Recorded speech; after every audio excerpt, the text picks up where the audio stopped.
All of you good morning. एक बार फिर आप सभी का सरस्वती कोचिंग राजस्थान में हार्दिक स्वागत है। आज का जो प्रकरण है हमारा वो है पार्लियामेंट ऑफ इंडिया, अर्थात संघीय संसद। आप सभी को पता है कि संसद जो है वो दिल्ली के अंदर है और संसद के जो हैं अंग वो तीन हैं: राज्यसभा, लोकसभा और राष्ट्रपति। और संसद के अंग तो हैं तीन: राज्यसभा, लोकसभा और राष्ट्रपति। लेकिन सदन जो हैं वो दो हैं: राज्यसभा और लोकसभा।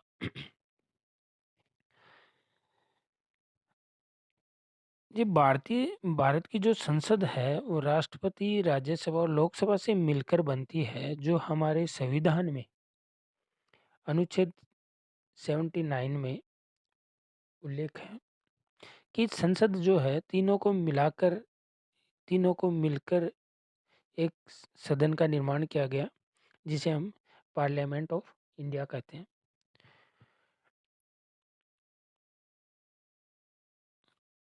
पहले सदन की हम बात करें, राज्यसभा। राज्यसभा जो है संसद का प्रथम सदन है, जो उच्च सदन के नाम से जानते हैं इसे। राज्यसभा के सदस्यों की जो संख्या है 250 हो सकती है, अधिक से अधिक 250 हो सकती है। और ये जो सदस्य हैं राज्यसभा के, यह राज्यसभा की जो संरचना है, जो गठन की जो प्रक्रिया है, ये कौन से अनुच्छेद में 80 के अंतर्गत उल्लेखित है।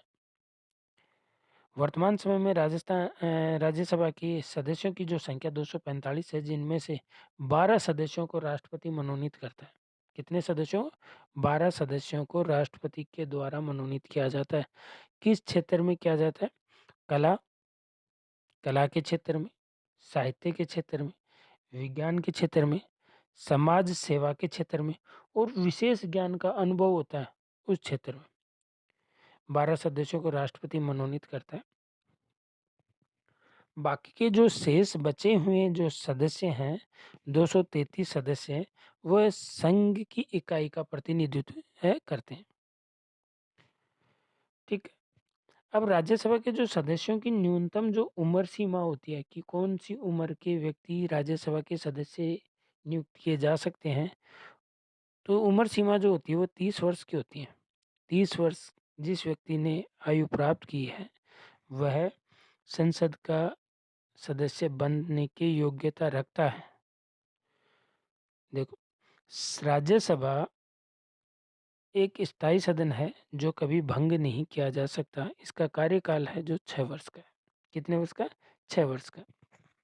अब राज्यसभा जो है उस सभा को चलाने के लिए सभापति और उपसभापति की ज़रूरत होती है। तो यह जो सभापति और उपसभापति हमारे संविधान के अनुच्छेद 89 के अंतर्गत उल्लेखित है, इनका गठन कर सकते हैं। कौन से अनुच्छेद के अनुसार? 89 के अनुसार।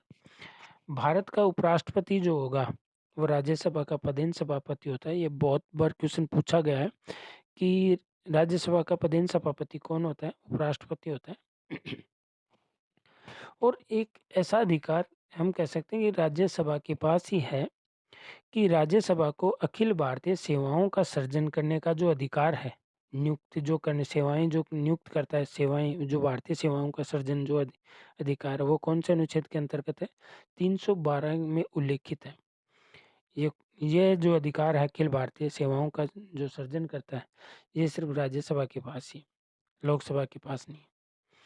राज्यसभा की जो पहली बार जो गठन किया गया, पहली बार जो गठित किया गया या पहली बार राज्यसभा को गठन किया गया, वो 3 अप्रैल 1952 को किया गया था। और राज्यसभा की जो पहली जो बैठक हुई थी वो 13 अप्रैल 1952 को हुई थी। ठीक है, यहाँ तक क्लियर।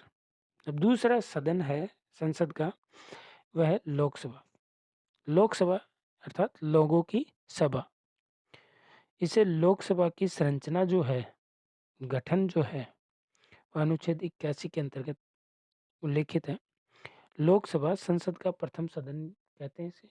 उपनाम से जानते हैं, प्रथम सदन के नाम से भी जानते हैं लोकसभा को। निम्न सदन के नाम से भी जानते हैं इस लोकसभा को। ये मूल संविधान में लोकसभा के सदस्यों की जो संख्या है, जब मूल संविधान जब बनकर तैयार हुआ, उसमें लोकसभा के सदस्यों की संख्या 500 निश्चित की गई थी। कितनी? 500।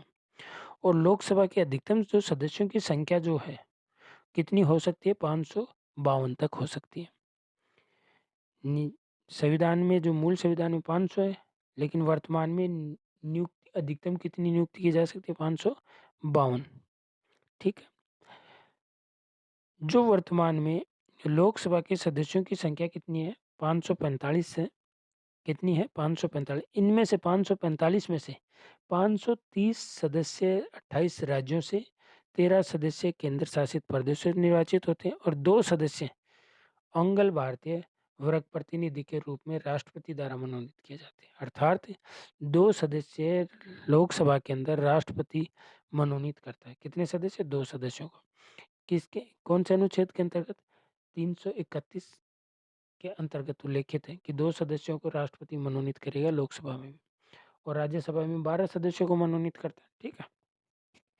आगे देखिए, लोकसभा के सदस्यों का जो चुनाव कौन सी विधि के द्वारा? गुप्त मतदान द्वारा वयस्क मताधिकार के अंतर्गत होता है। अब शब्द आता है कि वयस्क मताधिकार किसे कहते हैं? वह व्यक्ति कौन सा? यह जो है ना 18 वर्ष जो प्राप्त कर लेता है, उसे क्या कहते हैं? वयस्क मताधिकार कहते हैं। 61वें संविधान संशोधन 1989 के अंतर्गत भारत में अब तक 18 वर्ष की उम्र जो प्राप्त कर लेता है, उसे हम क्या मानते हैं? वयस्क मानते हैं उसे, कि वो मैच्योर हो जाता है उसे, और वोट देने का अधिकार, राजनीतिक अधिकार उसे प्राप्त होता है। तो 18 वर्ष का जो है वो व्यक्ति वयस्क माना जाता है। लोकसभा की अधिकतम जो कार्यकाल है वो कितना? 5 वर्ष का होता है। मंत्रिपरिषद लोकसभा के प्रति सामूहिक रूप से उत्तरदायित्व होती है। कौन? मंत्रिपरिषद जो है वो लोकसभा के प्रति सामूहिक उत्तरदायित्व होती है। अनुच्छेद 75 में प्रधानमंत्री के परामर्श पर प्रधानमंत्री के परामर्श पर प्रधानमंत्री के परामर्श के आधार पर राष्ट्रपति के द्वारा लोकसभा को समय से पूर्व भी भंग किया जा सकता है, और ऐसा हुआ भी है। हमारे भारत में ऐसा हुआ भी है कि लोकसभा को समय से पहले भी भंग किया जा चुका है। कितनी बार हुआ है? तक अब तक 8 बार हो चुका है। 1970 में, 1977 में, 1979 में, 84 में, 89 में, 1991 में, 1997, 1999 में, ये 8 बार लोकसभा को समय से पूर्व भी भंग किया जा चुका है। लोकसभा के जो हैं संयुक्त अधिवेशन की जो अध्यक्षता है वो कौन करता है?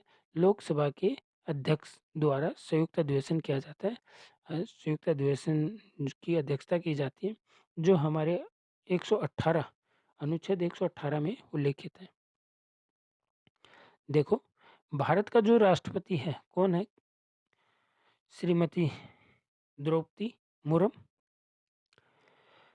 भारत के उपराष्ट्रपति जगदीप धनखड़। राज्यसभा के उपसभापति हरिवंश नारायण सिंह। सदन के नेता, राज्यसभा के जो सदन है ना, राज्यसभा जो सदन है उसका नेता जो है पीयूष गोयल। राज्यसभा के विपक्ष के जो नेता हैं मल्लिकार्जुन खड़गे। लोकसभा अध्यक्ष कौन है फिर वर्तमान में? ओम बिरला। लोकसभा अध्यक्ष ओम बिरला है। सदन के नेता, लोकसभा जो सदन है उसका नेता कौन है? नरेंद्र मोदी, यानी हमारे प्रधानमंत्री।